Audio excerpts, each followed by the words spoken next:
Hey guys, welcome to Drivespherede. My name is Derek and today I'm very excited because of this specific car. The brand new 2024 Mercedes E400e Plugin Hybrid. So, if you're interested, grab some popcorn, take a seat and enjoy my review.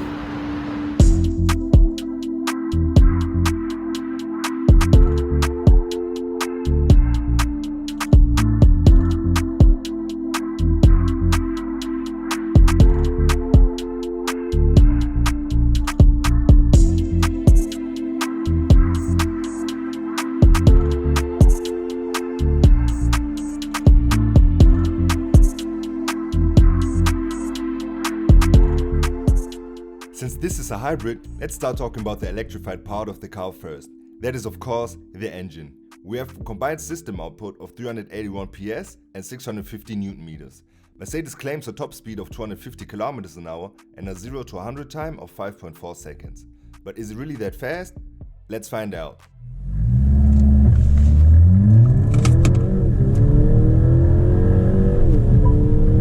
As we can see, it took the car around 5.8 seconds to reach 100 km an hour. Not quite as fast as claimed, but to be fair, the road was wet, so not optimal conditions. So what's new? Of course, we have some new headlights. These aren't called multi-beam LEDs anymore, but now they're called digital lights, just like in the S-Class. Just like in the S-Class, we have millions of pixels that can project projections on the road and stuff like that. Also new, these two, I call them eyebrows, down here. Two, because it's characteristic for the E-Class. We remember from the old E-Class review that the old E-Class had two dots. And as I said, characteristic feature of the E-Class. Of course, this is not the AMG line, this is the avant-garde line. So not as sporty, but much more classic, with these stripes going on over the grille, with these chrome stripes. Also part of the avant-garde line is of course the upright Mercedes badge, not a flat-laying badge on the bonnet. Moving on to the side. I think it's a very good looking side. We have of course new for the 2024 model these how are they called? Wie heißen die? Türgriff. Door handle. Door handle. These new door handles which can lay flat if you lock the door. Let me do that real quick. And if you come up to the door, then you can just simply swipe them and then they come out and then you can open the door. Also what's new is that the line that used to be coming from the front all the way to the back is now interrupted in the middle. So the line is not consistent, but in the middle it starts to become flush. And towards the back of the car, the line is then again clearly visible. So, as again, I like the side very much. I even like it more than the previous car, the previous side of the previous E-Class. Now we're in the back. Also very drastic changes. We have of course some new taillights, which are even wider and they seem like they go full width. But this part over here, this piece, is just for show. It's not illuminated. And if you look closely, come over here. If you look closely, you can see the Mercedes star badge in these headlights. Very cool. Boot capacity hasn't changed. It's the same 370 liters, but now without an awkward hump. That means we finally have a flat laying boot. Overall, when it comes to looks, I think the new Mercedes E-Class looks very good. I even would go as far as saying that it looks better than the old one. So a really and a true evolution and revolution. Now let's talk about the inside. Right now we are in the interior of the new E-Class. And right off the bat, just like the exterior, a lot of new things, but a lot of new good things. Let's start off with the obvious part, the three big new displays. Of course, we have the driver-centric display, which is a 3D display, like we know it from the S-Class. So really nice that that feature made it to the E-Class. Then we have, of course, the super screen, which is optional. Super screen, not hyper screen, because this is a little bit smaller than the ones you get in the EQ models. So, what is new in the super screen? Of course, you have the new MBUX with new icons and everything is just so fluid. Like, just check out the navigation, how fluid it is. Really nice. And of course, you have the passenger display, but it's not active right now, or it's just displaying a picture because nobody's sitting here. Then what's also new is the camera on the dash, which can be used for things like Zoom calls and other apps that you can access to the App Store, which is also new in the new MBUX. Also new is of course the new climate control, or should I say the new vents on the climate control. You can of course move them by hand manually, or you can tell the car that you want the vent to face towards your head, and it will move the vent towards your head. Or you say you want just the upper body portion, then it will move accordingly. And the best thing is you can always do it manually if you want to do so. And of course from the front you can control the back seat. And in this specific car we have ionization and some perfume, but it's saying that there's no perfume inside the car. Yes, as you can see, there's not inserted. But yes, the seats are very comfortable. They remind me very much of the S-Class, and they feel very nice. They have this nice leather with the stripes and those small holes. Really a lovely seat. Seating position is great, and you really feel kind of, it's just great. These are not the sport seats, so the bolster support is not as harsh, but still they hug you really well. But now follow me to the back. Okay, so now we're in the back. And if you guys remember from the previous E-Class video, I had the seat set to my position and it was really uncomfortable. I had no headspace. But here, I mean, it's alright. Of course, the new E-Class got longer by some couple of centimeters. But right now it's still not comfortable, but way more comfortable than the old E-Class. And of course, my head is not touching the top as much. I could relax and sit back here for a couple of kilometers. But for someone who's smaller than me, this should really be fine. I should add that I'm 1 meters and 92 centimeters tall, so I'm pretty tall, maybe that's why. Then, of course, we have the middle console, and what's new in the middle console is the new mechanism. You can press once, then this thing folds out, which is a phone holder, or if you press it again, then the cup holder comes out. I prefer this design much more than the old flimsy one, because the old flimsy one, it never gave me the confidence of just putting something inside. But here I can really just throw something in and be comfortable and confident that it will stay in.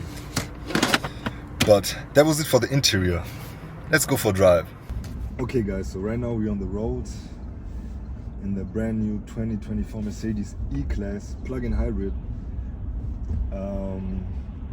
We're in hybrid mode right now. Oh no, we're in electric mode right now. And just like the previous E-Class, this is such a comfortable car, but I feel like this car is even more comfortable. Of course, we have the technology package. That means we have air suspension and we have rear wheel steering. And you can notice it right away.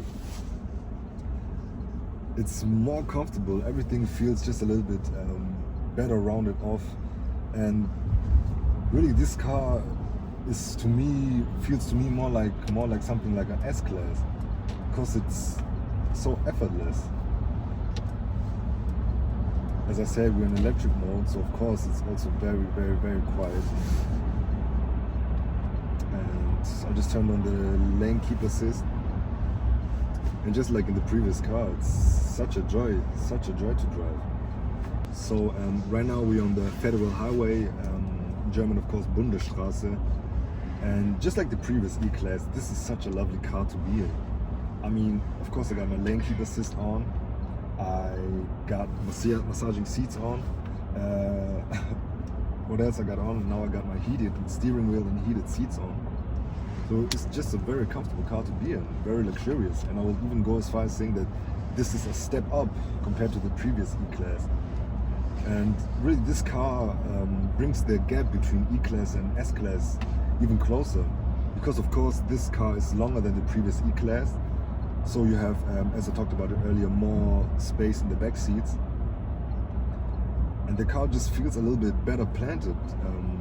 Maybe that's also part to the technology package which is inside of here. Part of it is of course the air suspension and the rear wheel steering. And all these elements just come together and make this car feel so well composed and just so lovely to be in. Really, I can't imagine an S-Class being much more comfortable. Of course, I haven't driven an S-Class, but trust me, I will. As I said earlier, we have in this specific car 3 displays. The third one is optional. And if you option the third one, or should I say, to get the third display, you must option the so-called, not hyper, but super screen. It's not called hyper screen because the hyper screen is a little bit bigger and it's for the EQ models. But in the E-Class we have the super screen. And it's really nice to look at. I mean, this car really blends technology. It blends technology in form of the displays and elegance in form of all the nice leather materials and the wood on the dash. Everything just feels so nice. And I would even go as far as saying that it feels a touch nicer than the previous E-Class. Of course, it should feel like an upgrade. And getting from the old E-Class into this E-Class, you definitely feel like a leap in technology. So, wow, first impression is really great. What else can I say? The Burmester surround system in this car is really great. Now, great is an understatement. It is really excellent.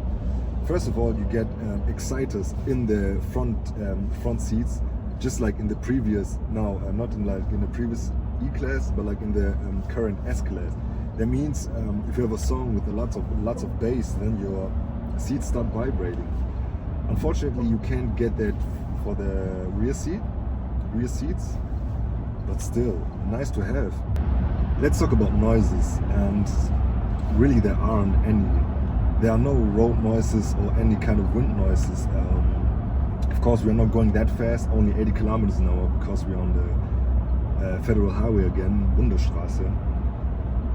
But still, as I said earlier, I can't really imagine that something like an S-Class has much more to offer in terms of